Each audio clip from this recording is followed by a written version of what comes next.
د 2013 کال نومبر میاشت وه چې جون ایلن چاو نومې شپږیز کلن امریکایي تبلیغي په غیر قانوني ډول غوښتل د هند په شمال کې د سانټینل په نوم ټاپو ته ولاړ شي.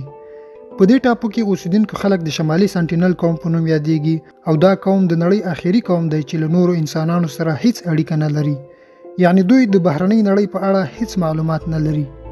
سید کریم ربزی درته یو ځل بیا ښه راغلاست وایي. جون یو عیسوي دی او غواړي په دې ټاپو کې هم خلکو ته د عیسویت مذهب تبلیغ وکړي. له همدې امله دی یو نږدې بل ټاپو ته رسیږي چې هغلته یو کب نیونکي ته 25,000 هندۍ روپۍ رشوت ورکوي او سانټینل ټاپو ته د تلو ورته وایي. د 2013 کال د نومبر په 14مه د شپې په تیاره کې دی خپل سفر پیلوي ترڅو د امنیتي کسانو له سترګو څخه هم بچ شي. د له ځان سره یو کیمره، یو څه بیاتیانې او یوه وړه کښتۍ د خپل سفر لپاره، یو څه ماهیان، فوټبال او یو د بایبل کتاب چې د ډالۍ په توګه یې همدې خلکو ته ورکړي.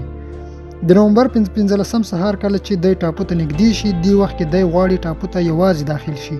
په رسیدو سره یوه خونه ویني او ورسره د ځینو ښځو غږونه اوري. دی خپله کښتۍ څنګ کې دروي چې مخامخ پرې 2 تنه په لاس د غشو سره راځي. دی هغو ته په کتو سره وایي زما نوم جون دی، زه او زموږ خدای له تاسو سره مینه لرو او خدای ماته دا وړتیا راکړه چې له تاسو سره ووینم او ستاسو لپاره مې یو څه خواړه راوړي. دا 2 تنه خپل غشي د جون په طرف اړوي او جون له یارې بیرته د کښتۍ په طرف منډه اخلي. څو ساعته وروسته یو ځل بیا جون ټاپو ته د شمال له خوا ورځي. دی ګوري چې نږدې 6 سانټیلي خلک د ده خواته ګوري او نارې وهي، خو د یو بل په ژبو نه پوهېږي. تر ننه پورې په نړۍ کې داسې هیڅ څوک نشته چې د دې خلکو پر ژبه دی وپوهېږي. جون په قرار د دوی خواته نږدې کېږي. یو ځای کې جون هغه سامان چې له ځان سره د ډالۍ په توګه راوړی وي هغه ورته په ځمکه غورځوي. دا ځل یو ماشوم او ښځه هملته ولاړ وي چې په لاسونو کې یې غشي وو.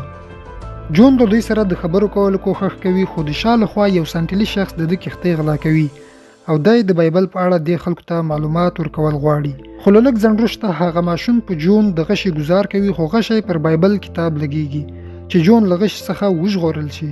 یو ځل بیا جون له دې ځایه تښتي، خو اوس یې کښتۍ هم نشته، خو په زحمتونو یې تر کښتۍ ځان ورسوي او له دې ځایه په تېښته بریالی شي. د شپې له مخې د خپلې یادښت کتابچې په پاڼه خپل خدای ته لیکي: خدایه، دا ټاپو د شیطان وروستی مرکز دی، چیرې چې خلک ستا د نوم اوریدل ته هم فرصت نه لري. خو په هر حال ده غوښتل چې تر دې خلکو ځان ورسوي او د خپل دین تبلیغ ورته وکړي.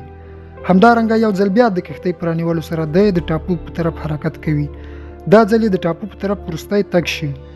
دی بیرته له ټاپو څخه راستون نشي. کوم کب نیونکی چې دی تر ټاپو راوړی و هغه له لرې ګوري چې سانټیلیان یو جسد له خاورو لاندې کوي. د هغه له لباس څخه دا معلومېدل چې دا جسد د جون دی. څېړونکي د دې خطرناک قوم په اړه دا نظر لري چې دا خلک له نن څخه شاوخوا 60,000 کاله دمخه دلته له افریقا څخه راغلي. خو د حیرانتیا خبره دا ده چې دا قوم تر اوسه له نورې نړۍ دومره ناخبره دي چې حتی د ځمکو په کرلو هم نه پوهېږي. تر اوسه په دې ټاپو کې داسې ځمکه نه ده تر سترګو شوې چې دوی دې پرې ځان ته څه کرلي وي. دوی د خوړلو لپاره له ونو څخه حاصل ترلاسه کوي، د حیواناتو ښکار کوي او ماهیان نیسي. همدا د دوی خوراک دی. د دې ټاپو بشپړ مساحت یوازې 60 کیلومتره مربع دی، خو ټول له ځنګلاتو څخه ډک دی. په 1940 کال کې د هندي سینما یو ټیم سره له امنیتي ځواکونو هم دې ټاپو ته ورغلي وو چې غوښتل یې دې ټاپو سانټیلي قوم باندې یو ډاکومنټري ویډیو جوړه کړي. دوی یو ځل بیا د ډالۍ په توګه ځینې خوراکونه لکه کوپره او داسې نور ورته په ځمکه وغورځول. همدارنګه یو ژوندی خنزیر یې هم د ډالۍ په توګه ورته وړاندې کړ. د ټولو ډالیو تر ایښودلو وروسته دوی بیرته کښتیو ته وګرځېدل او له لرې یې تماشه کوله. د لږ ځنډ وروسته ځینې اشخاص له ځنګل څخه په راوتو سمدستي په کښتیو د غشو حمله وکړه. په دې حمله کې پر یو غشي د فلم ډایرکټر هم لګېدلی و. هغوی په هغه خنزیر هم حمله وکړه او تر خاورو یې لاندې کړ چې د ډالۍ په توګه یې ورته راوړی و. او دا لومړی ځل و چې د دې ټاپو خلک په کیمره کې راواخیستل شول.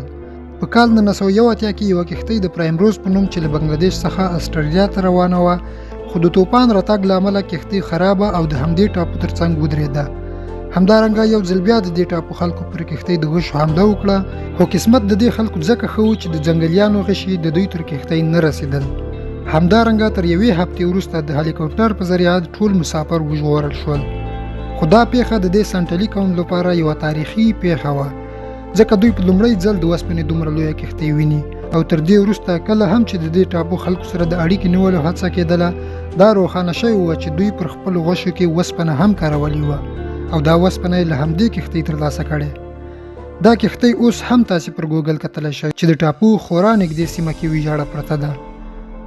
تر دې وروسته یوه تاریخي ورځ چې په کال 1991 کې رامنځته شوه هغه دا وه چې د لومړي ځل لپاره دې خلکو د نورو انسانانو ملګرتیا قبوله کړه. یو هندۍ انټروپولوژیست مدومالا نومې ښځه له خپل ټیم سره بغیر له امنیتي پرسونل څخه په دې وتوانېده چې له دې خلکو سره اړیکه ټینګه کړي او د ډالۍ په توګه یې کوپرې ورته وړاندې کړي. هغوی هم بغیر له کومې سختي کولو کوپرې قبولې کړې. آیا دلته خو به توپیر دا نه و چې دا ځل ښځې راغلې ځکه یې کومه سختي ونه کړه او له دې مخکې چې څوک هم دلته راغلي وو هغه ټول نارینه وو. دا لومړی ځل و چې عامو انسانانو له دوی سره اړیکه ټینګوله، خو دا لومړی او اخري ځل و چې سانټیلیانو دومره ملګرتیا ومنله. له 1991 کال وروسته بیا چې چا هم له دوی سره د اړیکې نیولو هڅه کړې د تیر په څیر یې له توند غبرګون سره مخ شوي دي او تر دې وروسته په 1990 کال د هند حکومت دې ټاپو ته ورتګ منع کړ ځکه دلته له سلیزو راهیسې ورتګ خورا خطرناک ثابتېده چې ځینو یو خپل ژوند هم له لاسه پکې ورکړی و. حکومت پریکړه وکړه چې موږ به د دوی پاملرنه کوو، که چیرته کوم شي ته اړتیا ولري موږ به یې مرسته وکړو، خو ځانونه به ترې لرې ساتو. په کال 2004 کې د هند په سمندر کې یو لوی توپان راځي. له همدې امله هندي ځواکونو غوښتل د هلیکوپټر په واسطه دا ټاپو او خلک وګوري چې کوم زیان خو به نه وي ورته اوښتی.